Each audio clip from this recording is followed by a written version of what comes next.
So thanks for joining Courtney and myself again today for the Science of Learning Part 3, Teaching to the Brain's Strengths. And as you've been with us during this journey this week, we've talked about the brain itself and the component parts and the molecular parts of learning. And then we talked about memory itself on Wednesday. And today we're going to kind of gel all of those concepts together and give you some teaching strategies and some strategies that you can teach your students on how to leverage the kind of way our brains are wired to learn. And we're going to do that we're going to kind of try to follow the sequence of the week, and we'll take questions. And absolutely, if you have any comments, please feel free to put them in the chat. So today, what we're going to focus on is the learn it, link it. And that's kind of like that Hebbian concept we were talking about, working memory, cognitive load, the different types of memory and how procedural memory primes declarative memory, active learning, procrastination, which is my favorite topic, evolution of the human brain, and then some brain states that impact learning. So let's start with learn it, link it. And the presentation today is based off of this book. I have a tissue as a bookmark, but Uncommon Sense Teaching, Practical Insights in Brain Science to Help Students Learn. And she uses that Hebbian concept that we talked about earlier this week, that cells that fire together, wire together. And she rephrased it as learn it, link it. And what that meant was, as the neurons are working together, the connections are being made stronger. Those dendrites are becoming more sensitive to the signals from the kind of neurons that are releasing the signal, and the process of learning is enhanced. With what we see is with more and more connections, or with more and more practice, we see more connections, and those connections kind of get more strengthened. As you imagine, if you would walk through a field of grass, the first time through, it's kind of difficult to make your way through. And then the next time through, you can kind of see where you were before. But after a couple of weeks of walking in the same exact way, those grass it gets trodden down, and it's really easy to walk through that. And that's exactly what we're talking about with learn it, link it.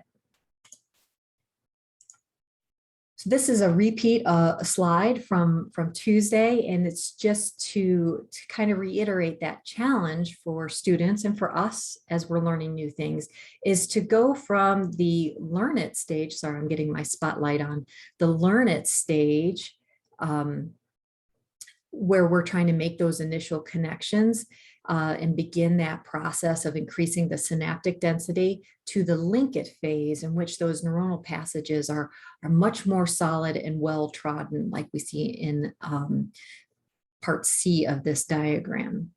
And even learning a simple concept like 5 times 5 is 25 requires hundreds of thousands, even millions of these kinds of connections. So it's not an easy process to go from this to this. The problem with our memory isn't storage space, it's how to encode this information and how to retrieve that information. So we're going to give you some strategies to work with that today. And I'm going to hand it on over to Courtney for the next section. Just a little bit of recap from last time about working memory. So working memory is the place where we manipulate and think about information. So we're taking that information that may be, precariously stored in long-term memory, taking it out, working with it, manipulating it, thinking about it, and then that allows it to move back to long-term memory and strengthen those connections. Sometimes we even do this with new information. It doesn't even have to be information that is already stored in long-term memory. We're using working memory to manipulate the new information that we're receiving. Kind of like last time, if you guys remember Jamie talking about the workbench or the craft table analogy, where you are taking stored supplies out of drawers, putting them on your workbench, collecting them, and then working on the workbench with your supplies. So working memory is kind of like our crafting table or our workbench. So as we discussed on Wednesday, remember that short-term and working memory really have a limited capacity. We learned that in the exercise that Jamie had us do, that 7 is the magic number for how much can fit in short-term memory. And we know that humans find it kind of challenging to work with more than about 4 to 5 pieces of information at a time. So if we relate that back to our crafting table analogy, our crafting table is limited to about 4 to 5 supplies at a time. But the good news is, as we get more experience with the task that we're learning, we can increase the size of each of our sets of supplies that we're using on our craft table by chunking information together. Okay, we can move on to the next one, Jamie. So the biggest challenge for our students really is moving information from working memory to long-term memory, and that's the goal, right? So sometimes students feel like they know the information because they have looked at the PowerPoint a few times, they've listened during lecture, and they think they've had sufficient exposure to the information. However, that's not always the case because they haven't really engaged in something called retrieval practice, which we'll talk about in a moment. But sometimes students fool themselves into thinking that they have learned the information or moved it to long-term memory, particularly by doing things like practicing underlining and highlighting. And even I do this too. I did it in graduate school. And I thought to myself that I was learning it or memorizing it, but actually I wasn't really engaging with the material at all, other than reading it and immediately moving to the next sentence. So we're really only attending briefly to information when we underline or highlight. We're not truly engaging in that elaborative rehearsal we talked about last time. The elaborative rehearsal is really what helps move information from working memory to long-term memory. And so one thing I wanted to share about my classes is students will often say, I studied for an hour, I studied for 2 hours, I studied for 5 hours, and I still didn't do well on the exam. And that's when it's a good idea to try to engage with them and ask them how they're studying. Because if they're just reading over their notes, or they're just highlighting, or they're just recopying their notes by hand, sometimes that's not enough to engage in, actually a lot of times it's not enough to engage in elaborative rehearsal. So what can they do? So next we're going to talk about retrieval practice. So retrieval practice is what forces students to take that information that might be tentatively stored in long-term memory or new information, move it to working memory, play with that information, and make new connections that will be strengthened later on. So some good examples of this are flashcards, right? Because the front of the flashcard has a trigger or a stimuli, and then the back of the flashcard has the answer. So you're forced to use information that you have in memory. Also, another good technique is stopping your lecture part of the way through to ask students to briefly write down what you've just said, basically summarizing in their own words what you've just said. This allows them to use and retrieve the information that they've just learned and engage with the material in a little bit different way. So working with the information that's not right in front of them, that helps do this kind of retrieval practice that we're talking about. So another example is using practice questions or examples to solve a homework problem with notes in front of them or without notes in front of them. And they may start off with notes in front of them, but if they really want to master the task, they will have to put the notes away and try to solve the problem on their own, but from their memory without the notes right in front of them, because doing it without notes forces that retrieval practice, which is what strengthens those connections and makes the information makes it more likely to stay in long-term memory. Okay, so we'll move on. So here's some ways we can help students retrieve stored information. So we can move on to the next slide too, where we talk about some ways we can kind of help students do this retrieval practice. So a good thing to do in class that might be helpful for this is low stakes quizzes, or even no stakes quizzes, or self-checks. And one of the great things that both Jamie and I use in our class is Kahoot. I'm sure most of you have heard of it. If you haven't heard of it yet, Kahoot is a website that allows you to create little quizzes, and then you can present them on the screen during your lecture, and students can use their smartphone to answer the questions. And it's a much more engaging process, and also allows them to test what they just learned, forces them to do that retrieval practice. Sorry. Another thing we could do is have students do flashcards in class. I've actually done that. I write at the flashcard and then students get in groups and they practice the flashcards together, or even having them write out their own flashcards is probably a better technique. But sometimes time is limited in lecture. And so sometimes I'll just bring what I have and they can go through it. Group studying, to encourage group studying, is really a great idea. Maybe giving students 15 minutes at the end of class to get together in groups to study. That can result in student-to-student teaching, which we'll talk a little bit more about later. But this can actually be a great way to help students do retrieval practice. And then sometimes you can even assign students to deliver a lesson plan or a presentation or describe a concept in front of the class or to their peers. And this is something I always tell students in my classes too. You always can tell that you know something well, or that you've mastered it, when you can teach it to someone else. So the best way to practice or check learning really is to try to teach it to someone else. So when I teach the neuron to my students, I recommend that they call up their mom or their best friend or somebody that doesn't mind hearing them talk for 5 minutes and just explain the process of neurotransmission and how it works. And students who do take my advice tend to do much better on the exams or the tests of that knowledge. Okay, we can move on to the next one. Another technique for retrieval practice that seems to work pretty well are a set of techniques called jotting techniques. I always keep a ton of index cards in my classroom, and I give them out to students to have them jot things down, or they can even do it just on their notebook or whatever paper they have with them. But some jot techniques are things like have students write down the most important things that you just covered, the most important ideas that you just covered. And if you have time, sometimes putting students in groups and having them go over what they just wrote down about the most important concepts you talked about in the last 15 minutes can help them compare what they have and what they learned with what other students learned too or thought were key ideas. Sometimes sketching jots are helpful. I do this when we talk about structures of the brain and students have to learn about 15 or 20 structures of the brain and what their function is. It can be really overwhelming. So I actually have them write or draw a picture of what that part of the brain does. So for the Raphe nucleus, for example, which is involved in sleep-wake cycles, I have them draw something that represents sleep-wake cycles. So usually they draw someone in a bed with an alarm clock, basic concepts that help tie things together.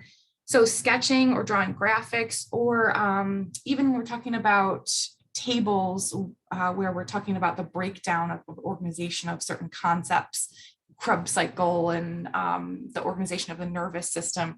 I'm of course focusing more on the biology part. Those of you who aren't psych or biology will have to come up with your own ways of doing this. But if you have them sketch it out on their own, that can be another jot technique that's really helpful. Also, scaffolding jots. These are where you might take information that they've previously learned either earlier in the semester or the day before, and then having them jot down how the information is interconnected. It helps them scaffold that information or build on that foundation. And then in terms of a reading material pause, if you have students reading things in class, if you have time for that, it's a good idea to encourage your students to really pause at the end of a page that they've read or the end of a short article and have them consider or write down what the most important takeaway points are. When I was in graduate school, we used to call that the Post-it note version of the article.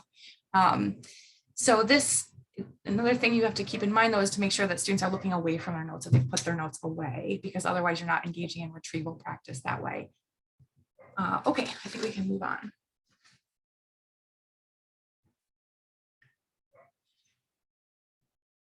So we talked last time about cognitive load and working memory capacity.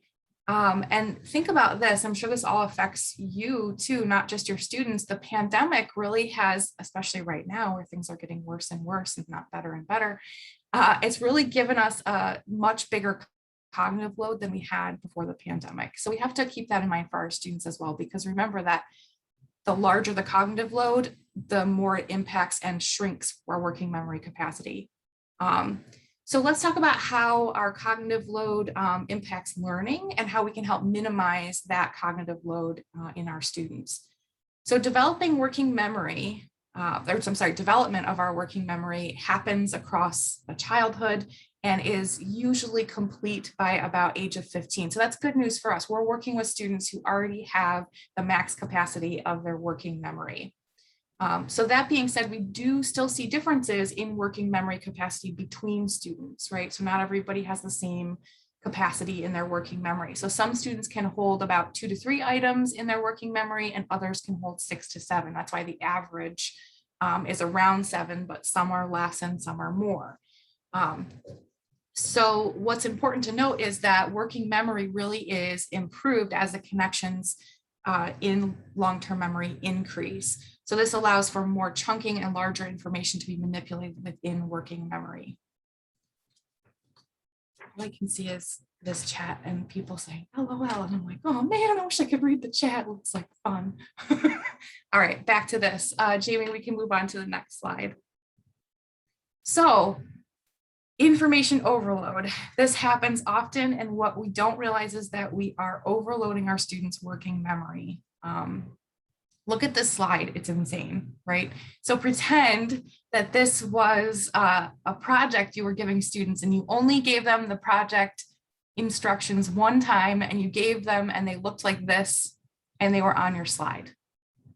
You can't expect students to pay attention to or remember that amount of information because it's overloading their, it's too much cognitive load, it's overloading their working memory. So when information is in our working memory, remember, we're constantly moving it back and forth around different parts of our cortex. So we're moving it to from the executive functioning part of our cortex, then we're using attention. So we're moving information to the attention parts of our cortex, then the sensory parts for maybe listening or looking at images, and then back to the executive functioning part of our cortex. And then that's repeated across the course of learning in a lecture or learning in a classroom. But remember that any interruption in working memory can cause that information to disappear. So remember I mentioned last time that if we're trying to memorize a phone number and we get distracted part of the way through, that will just disappear from short-term memory. So attention is a really important piece of that puzzle. So if we're giving students this much information, we're already overwhelming their working memory and disrupting them from keeping what it is that we want them to keep and think about in working memory. So another example of this, think about if you got directions from someone and they gave you more than about 3 or 4 instructions, turn right, then left, then right at the McDonald's, and then left at and you start driving and you remember like the first few of those instructions and it starts to become overwhelming and you struggle to remember what they just said because that new information of now what you're passing is kicking out the old information of where you're supposed to be going.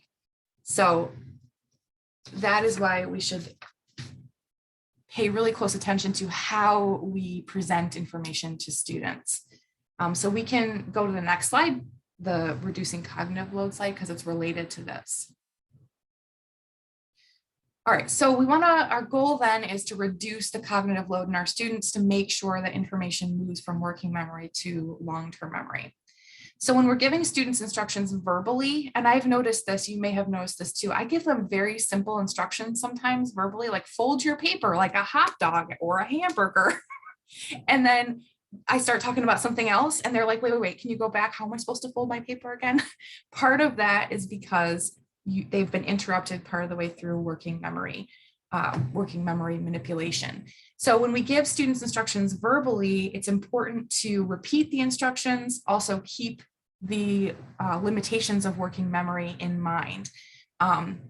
Giving instructions in writing is very helpful for students because it allows them, if they don't have it in their working memory, or if they got distracted and didn't move it to long-term memory, this allows them to refer back to it. And most of us probably do that, but it's a good reminder that having things to refer back to for students is really important. So sometimes we give students instructions and then we go, what, you weren't listening? Like, why didn't you do the thing I just asked you to do? And it's not that they're not paying attention. I mean, in some cases they might not be paying attention, but in most cases it's because we didn't realize we've overloaded their working memory. So another tip to remember, I mentioned this before, is that remember, cognitive load impacts working memory. So the more cognitive load a student has, the less likely they are to have that information stay in working memory and move it to long-term memory. So the more information that you're presenting at a time too, which is why it's important to take breaks, the more information you're presenting at a time, the higher the cognitive load on the student and the more limited working memory will become. So our goal then should be to reduce cognitive load. Okay, so let's talk about expanding some working memory techniques, because we did say it was limited, but there are ways in which we can expand working memory or chunk information or use strategies to try to keep more information in working memory. So here's some techniques. We can use mnemonics. These are common in biology. You know, I use them with my child all the time, right? Roy G. Biv is how you remember the colors of the rainbow. Those are super simplistic, but if there's ones that apply to your field, use them. Mnemonics are memory tricks that help us to keep information in working memory a little bit longer, or tie it to something that's already in long-term memory. So it's more likely that when it moves to long-term memory, it stays there. Also, another good idea is to provide maybe guided notes or skeleton notes for students, or maybe a handout of your notes. I know a lot of people are very hesitant to provide their notes to students, the lecture notes, because they're, you know, it's intellectual property. I completely understand that. But one of the things to keep in mind is that students don't often get, especially Jamie does still adjunct teach at SUNY Broome, which is a community college. So we have to keep in mind that students are not always taught how to take good notes. So expecting that they know how to take notes is maybe expecting a little bit too much. Maybe for those of you that are at four-year schools, maybe your students get more class and more learning in that, but providing with students with an outline of your notes really does help them, because they can pay more attention while you're lecturing, and then they can refer back to anything they may have lost from working memory while you were talking during lecture. Another thing to keep in mind, I know it's always a good reminder, and we know this, but we often don't practice it, and I myself am a huge offender. Don't speak or write too quickly. Those little pauses in what you're saying can actually help information be consolidated and move from working memory into long-term memory. So taking mini breaks, and along the same lines, taking mini breaks throughout your presentation, even just 30 seconds or a minute, can help students move information from working memory to long-term memory. I skipped over the structure cues, sorry.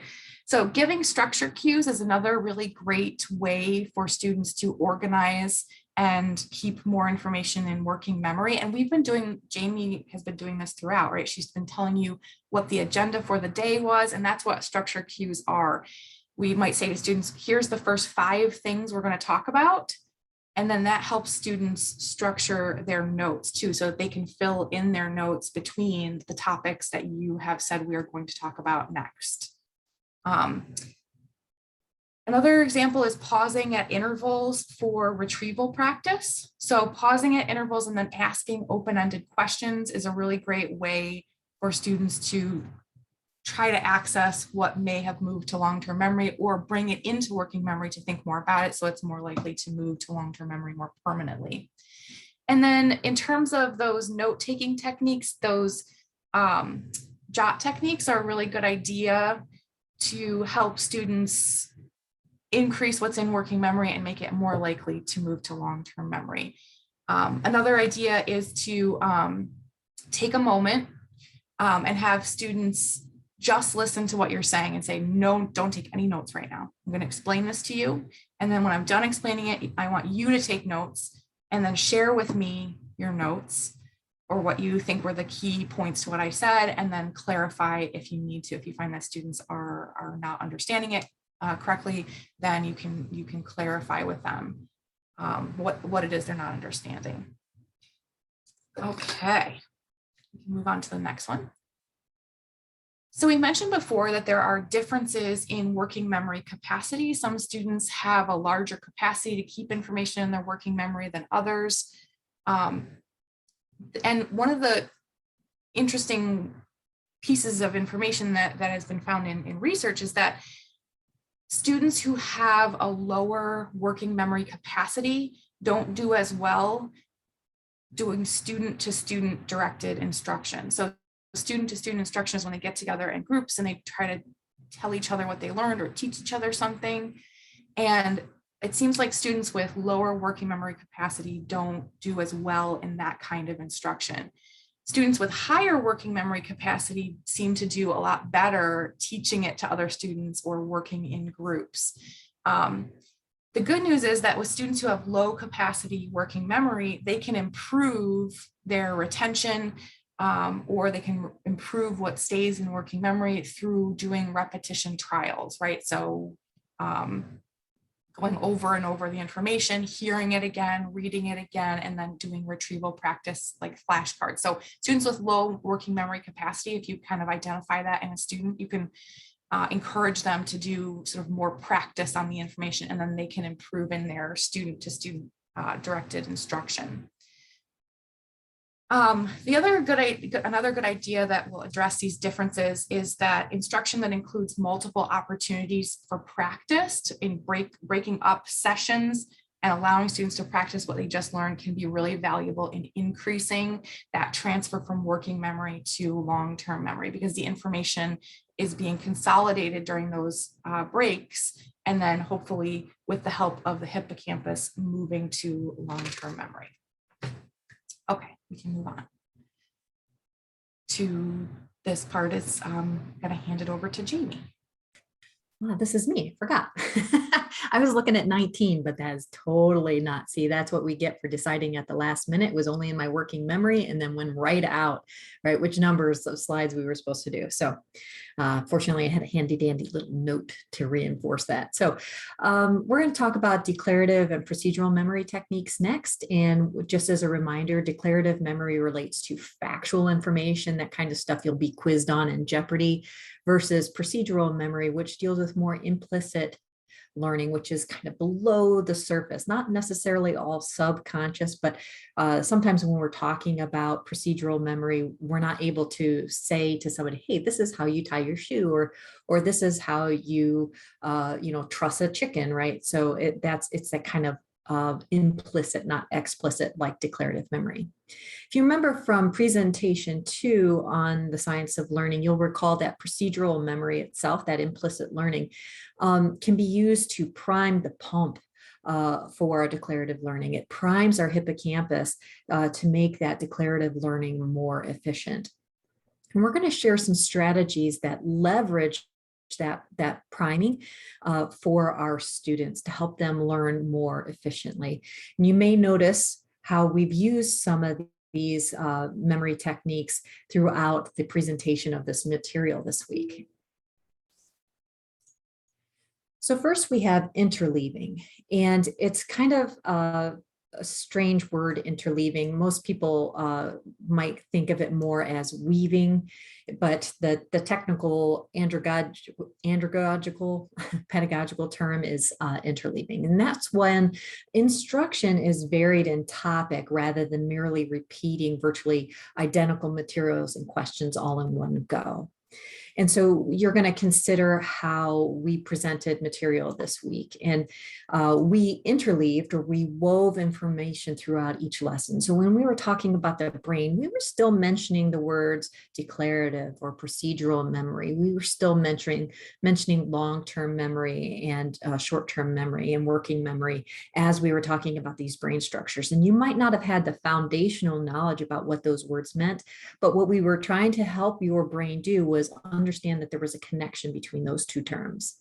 And then when we moved on to the memory lecture, we were recalling on some scaffolded information from the first lecture and weaving it again, the brain, into our memory lecture. So talking about procedural memory in terms of the different processes there, and declarative memory and the hippocampus and the neocortex kind of working all together in terms.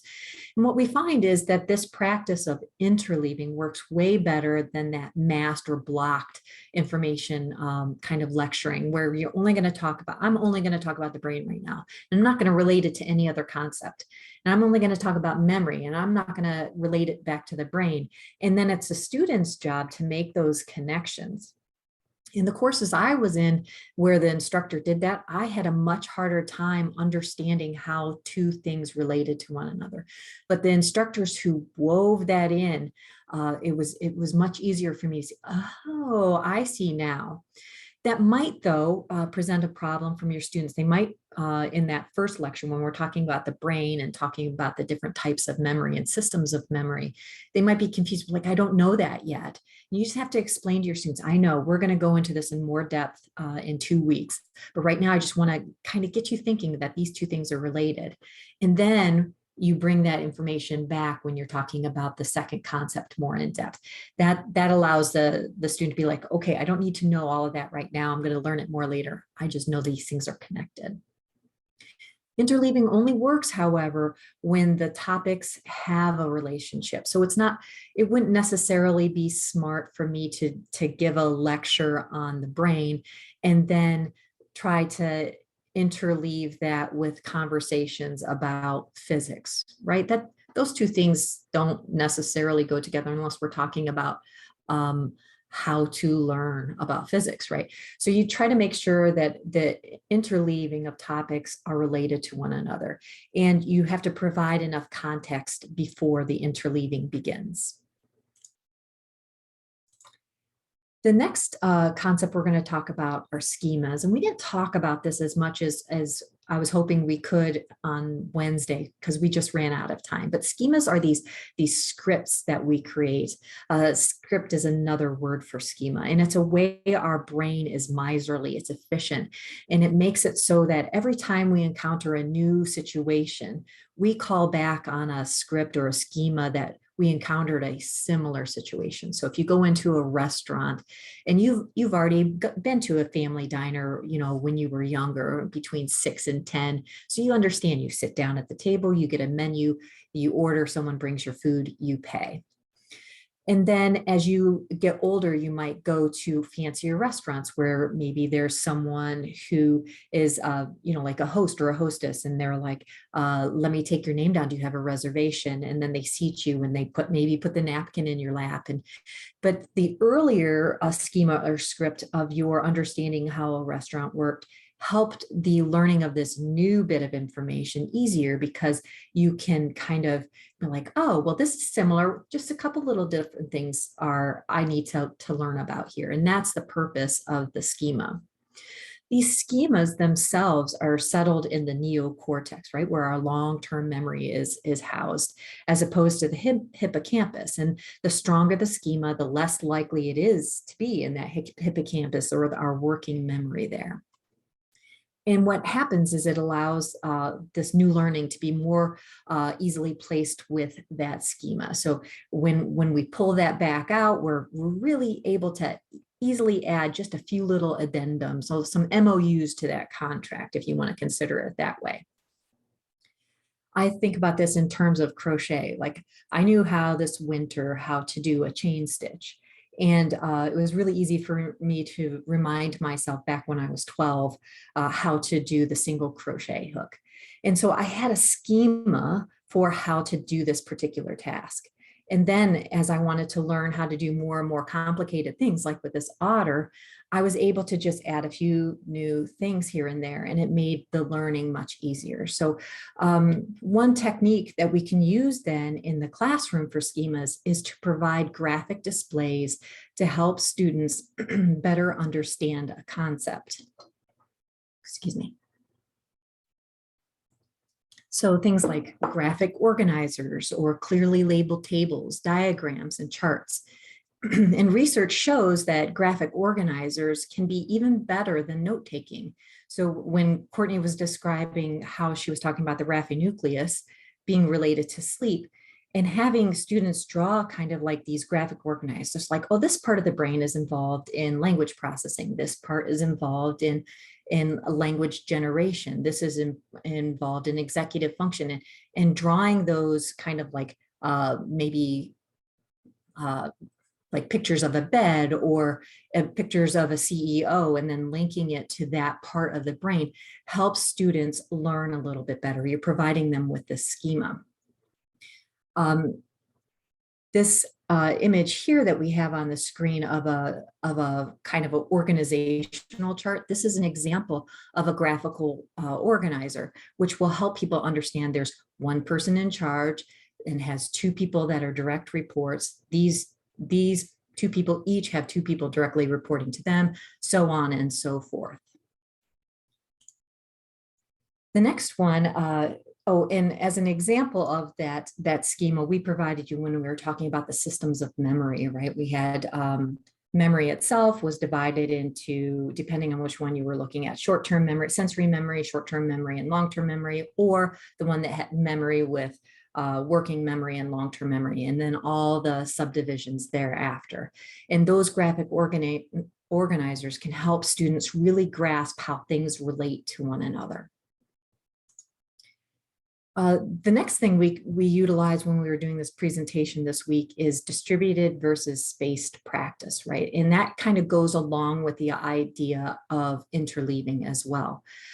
The question that we have to ask ourselves when we're presenting this material is how far apart should the spacing be? And there aren't any really good answers for this unless you're like in fully involved in forgetting research, not forgetting that it happened, but for the research of forgetting. So except the one thing we need to consider as far as spaced repetition is concerned, we know that sleep itself and moments of that mental relaxation, like we talked about on Wednesday, even 15 minutes, even a minute of mental relaxation can actually be considered enough space in between repetitions. So how do we do that in our classroom? What does that look like? It looks like judicious homework. That kind of homework practice allows for spaced or distributed practice. And as you'll see, what we did was we allowed for that interleaving and spaced practice, because when those two things are combined, the ability to make connections and the ability to continue to work with our working memory and get that information from working memory into long-term memory is enhanced. I use an example. My daughter right now is studying for her MCATs, and she's using this program that I think is amazing and was definitely based on brain science. Because what they do is all the different topics that are tested on the MCAT, and I'm just going to use like 3, for example, psychology, biology, and physics. They have a series of flashcards, right, for active retrieval practice. And then what they recommend students do is over a period of 6 months, they go through a series of flashcards for each of the different topics on that exam every day for 6 months. So you do 5 to 10 cards for psychology, 5 to 10 cards for physics, 5 to 10 cards for biology, and so on and so forth. There's way more topics than just that. And so you're practicing just a little bit every day over a long period of time. And that's a key example of the distributed and spaced practices. They also have, it's gamified, so it's really kind of fun, but it's an excellent idea. So how else can we do that? You can provide homework, you can talk about the concept, you can give them some practice problems, or you can give them some scenarios that they have to go through that applies that knowledge.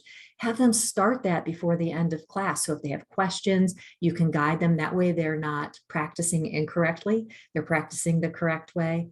And then they go home later and they complete that assignment and they come back the next day, you review it, and then hopefully you're scaffolding that knowledge. So again, even just within a 1 to 2 day period, they've had 4 to 5 different exposures, different spaced repetitions there of that information, giving us more of a chance that it got encoded into long-term memory. So let's talk a little bit about active learning. And I want to talk about a study that was conducted by Scott Freeman and a number of others. And it was an extensive meta-analysis of university level STEM classes. And what they found that is that students in traditional Sage on the Stage or Talk and Chalk classes were actually 1.5 times as likely to fail as those in courses using active learning. And grades for the active learning classes, as opposed to the chalk and talk or traditional learners, were improved by a full 6%. And that's a significant increase in percentage for how well students are doing, depending on the type of instruction that's happening. So then the question is, but what is active learning? And what we see in that is it's actually a process of learning that is active. And so you can see that in discussion as opposed to actively listening or just passively listening to an expert. It emphasizes kind of this higher order Bloom's taxonomy thinking and sometimes involves discussion with the faculty member, discussion between the students, et cetera. What it does is it helps us move. We're working with that working memory, continuing to loop it back and forth between the neocortex, and we're pulling other information to become a part of that. You're getting different perspectives from other students, from your faculty member, and so you're thinking about it more broadly. It is enhanced. Active learning is enhanced when students begin with a firm grip of the terminology and the basic facts associated with that. So maybe you give a lesson on the way in which we encode information, but first you have to talk about, all those basics. What's a neuron? What does the word encode mean? Where are the brain structures involved in this kind of thing? And then you can talk about learning in more depth. Because active learning requires retrieval processes. So you do have to have a little bit of fundamental information in there first. So not necessarily all of your lectures are going to involve active learning, but you can get to active learning after a couple of initial lessons. It's really important for us to remember that active learning doesn't have to be physically active. And I think that's part of the reason some people shy away from active learning, particularly online. And it doesn't have to involve group projects either. Active learning in a history class, for example, doesn't have to be like making a paper mache replica of a battlefield, right? Active learning can be as simple as thinking about that information. So I used this picture intentionally of this young man thinking about something. He was maybe presented with something and the instructor said, now I want you to think about this lesson and try to apply it to what we learned 2 weeks ago. And I'm just going to have you think quietly for 2 minutes. That can be active learning. So let's talk a little bit about how the hippocampus can be a crutch. And this is a nerdy joke for anybody involved with brain science. The hippocampus is actually named after the seahorse, and the Greek term for hippocampus for seahorse is hippocampus. So anyway, it also looks like like a seahorse. I'm just saying. So anyway, many students actually use the hippocampus as a crutch. So cramming for an exam and then forgetting that information right after the exam or after some sort of interfering information kind of obliterates it from the working memory, or highlighting like Courtney was talking about earlier, or just copying notes verbatim without actually reading it as you're doing or thinking about it. And that's because the indexing links are in the hippocampus. And with weak neocortex links, these weak long-term memory neocortex links are insufficient post-exam and definitely don't make it into long-term memory long-term, right? We talked about the pruning, and that absolutely happens. So I tend to remind my students, or kind of reinforce to my students, why cramming doesn't work. And I tend to use the seahorse as an example of that. I remind my students that active learning and those retrieval practice techniques that Courtney was talking about earlier actually removes the hippocampal crutch and results in much better long-term memory retention. So when we're talking about that crutch, we're talking about those signals from the hippocampus that go out to the neocortex and they come back, and we're working with them in a working memory back and forth, right? And that happens, that continual cycle through that happens with more practice, with more rumination about the information, et cetera. And that cycle is not complete when they're just cramming or using their hippocampus as a crutch. All right, so let's talk about some active learning strategies. What are some things we can do to get our students actively learning? And I apologize for the pair. I had to do it because we're going to talk about think, pair, share. Think, pair, share is a technique you can use or strategy you can use in your classroom, online, face-to-face, doesn't matter, where you present some information and then you encourage your students to think about it for 2 minutes, then pair up and share that information among the groups. And it doesn't have to be a pair of just 2 people. You could have groups of 5 to 10 students, thinking, and then put them in a breakout room and have that share some information. You could kind of do that with, you could give them a question that they should directly think about, and then have them talk about that question in the breakout room. There are lots of different strategies that you can use with think, pair, share. You could have them do a 1-minute summary, give a 15-minute lecture, and then you pop into, say, okay, now I'm going to ask you to stop. I'm going to stop talking, and I'm going to, for 1 minute, I just want you to write a summary of what I've said in the last 15 minutes. What were the key points? What did you learn, etc. Or you could have them do a 1-minute muddiest point, where they write down what they're most confused about that you just presented. Other strategies involve, peer teaching. And give them a concept that they can talk about between each other. We all know, like when you're teaching a subject, you know that stuff better than when you took the exam on it in grad school. I know the brain better now that I have to talk about it live in front of a class with no notes in front of me than I did when I was in graduate school taking those exams.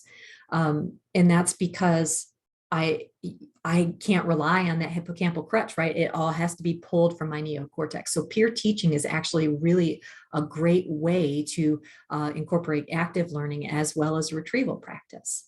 The same thing for role playing, particularly if they're not allowed to rely on notes. Some other things that we can do are frequent formative assessment checks. They don't all have to be scored. They can be low stakes or they can be no stakes. I have at the end of every week, at the end of every chapter, just and sometimes even for difficult concepts within a chapter, a 5 to 10 question quiz that they can take. And if they take all of the quizzes throughout the semester, they can actually get extra credit, but that requires them taking it all. And it's just a way for them to say, okay, I read this material. Do I actually understand it? Take the quiz. And they're like, nope. And they start over, or, yep, I'm good. I can move on. And the other one is, I already kind of talked about that, the low stakes test or homework. I like those homework opportunities. Those are active learning. As long as we're being clear with our students, listen, I want you to do these homeworks or complete these scenarios, but don't rely on your notes. Really think about it so that you're able to, you're forcing yourself to pull information from your neocortex and you're reinforcing those connections there. One way I talk about it with my students is with weightlifting. And for those of them that, maybe had to take weightlifting in high school or those that still do it, the key to active learning or, like strong memory connections in their brain is the same with weightlifting. You do multiple sets of workouts, or like you do 5 sets of 5 deadlifts, right? I'm going to lift it up 5 times and I repeat it 5 times after that. So I end up lifting it 25 times. And then I have to rest. I have to allow those muscles to kind of repair themselves. And that's how I increase my strength. But I do it again in 2 to 3 days or the next week, et cetera. It's the same thing with this type of learning. And my favorite topic is procrastination.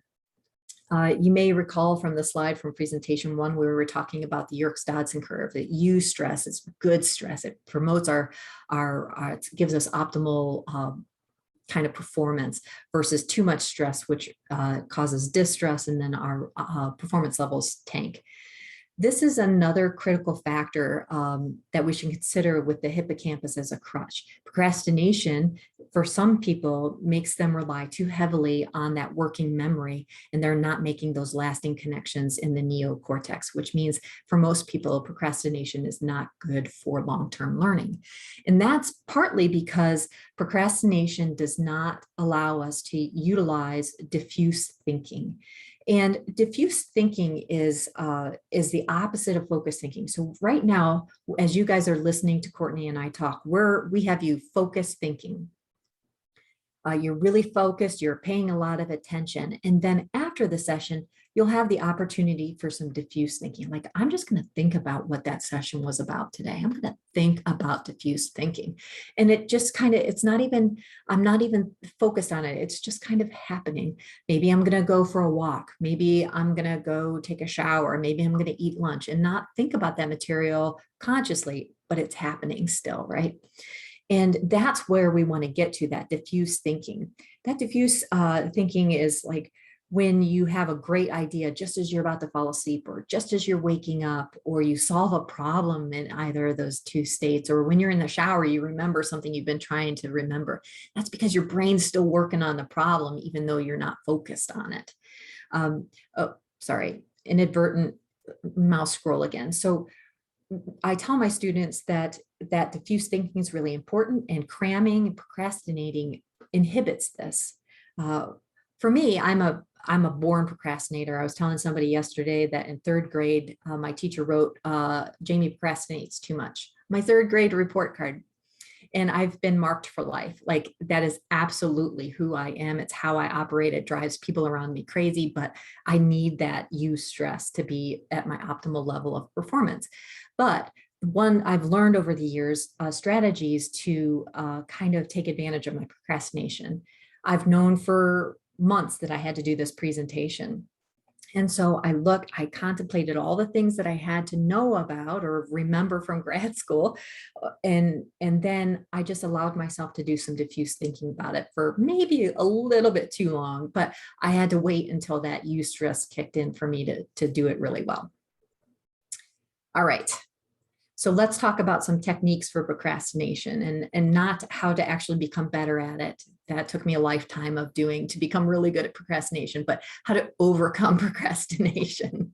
And so some of those involve creating to-do lists, and some students might not actually be able to prioritize the to-do list. Talk to them about the differences between high importance items on the to-do list versus low importance. What do I have to get done today? What do I really need to get done today? And then what can wait until tomorrow if I don't get to it today? Help students to organize before starting a big project. Let them know, like, here's some strategies to help you organize this big project, or actually hold them accountable for project management. Say, you have a big paper due in 3 weeks, so you're going to have to submit an outline and resources for this week. Next week's rough draft, and the third week is the final paper. Breaking it down into those large projects up into smaller chunks actually teaches students how to project manage. You can provide them with rubrics that help the students prioritize and understand which metrics to shoot for. And you can also provide exemplars. And a really good thing to do about exemplars, it's not just the best things, like the best paper you ever got from a student. Good examples of decent papers, or papers that really weren't so great, and then completely terrible papers, so that students can see the range that they're working with, and what not to do and what to do. And finally, I'm going to talk to you about the Pomodoro method, and I'm going to go through it really quickly because I want Courtney to have time. But what it boils down to is you have a timer. You're going to set that timer for 25 minutes. And in that 25 minutes, you can't have any distractions, no phone, no email, no anything. And it's 25 minutes. I do this for email inbox clearing. I can't do anything for 25 minutes. And then you have to mentally relax for 5 minutes. And this allows us to do some retrieval practice. It allows us to do some diffuse thinking, but we can't have any intrusive attention there. So you can't check your phone in these 5 minutes. You can't do anything except for just think. Then you go back through another series of focus, and you can go through this 3, 4 times, 5 times, depending on how much time you have. And then at the end, you get a 30-minute break. You know, that's enough time to watch a Netflix episode. And that can be an interruption. It doesn't have to be thinking about the material at all. And this Pomodoro method is actually really effective. And I encourage you to check out a game called Forest. It's on your phone. It can be a web browser extension. And what happens is it uses the Pomodoro method, but it gamifies it. And it's really kind of fun. I use it all the time. All right, I'm going to hand it over to Courtney.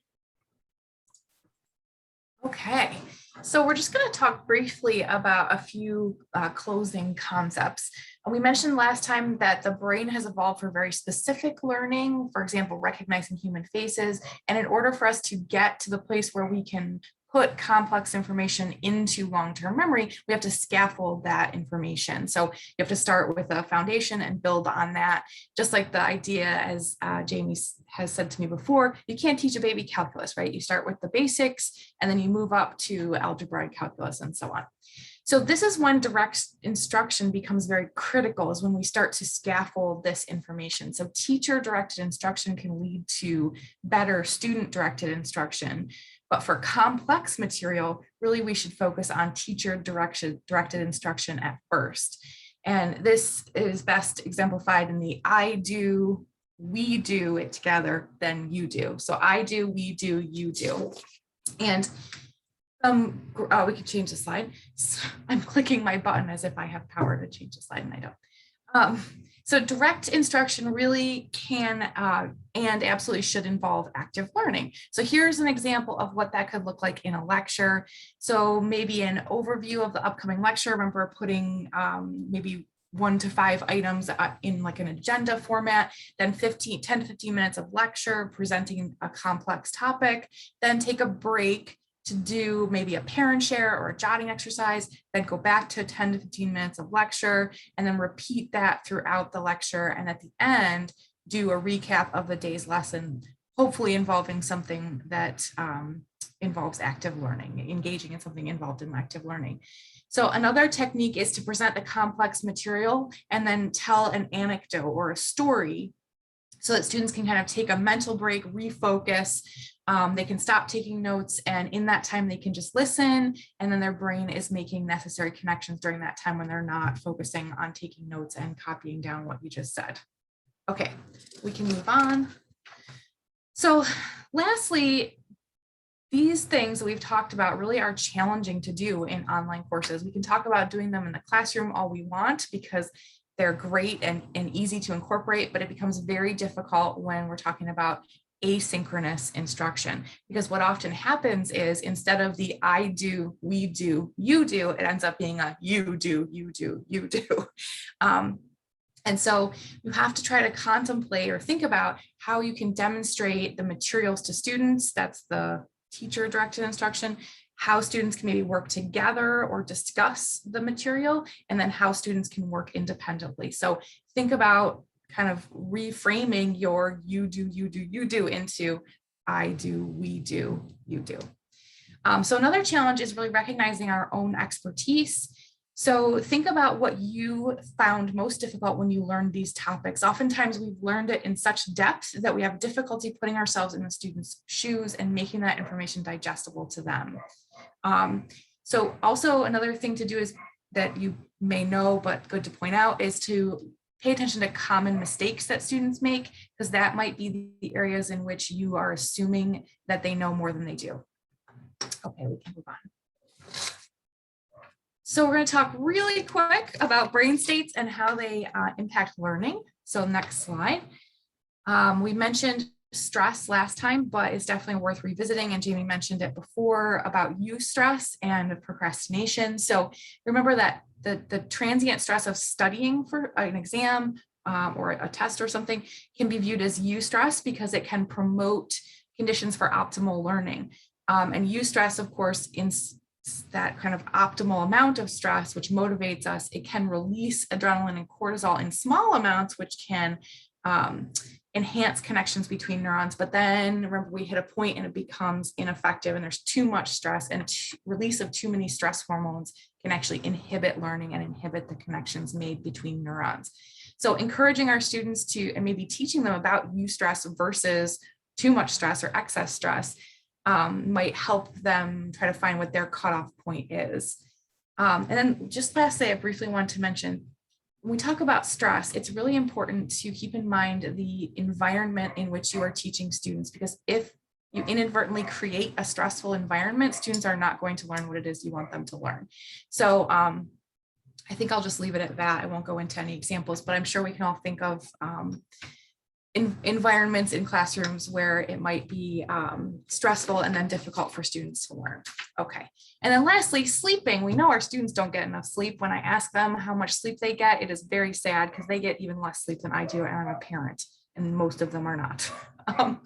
So sleeping is when the bulk of our consolidation of memories happens. And this is when basically memories are stored. So we know that students aren't getting enough sleep. So maybe perhaps encouraging them and telling them that they will learn better if they sleep, and they'll actually be able to store that information more strongly if they sleep.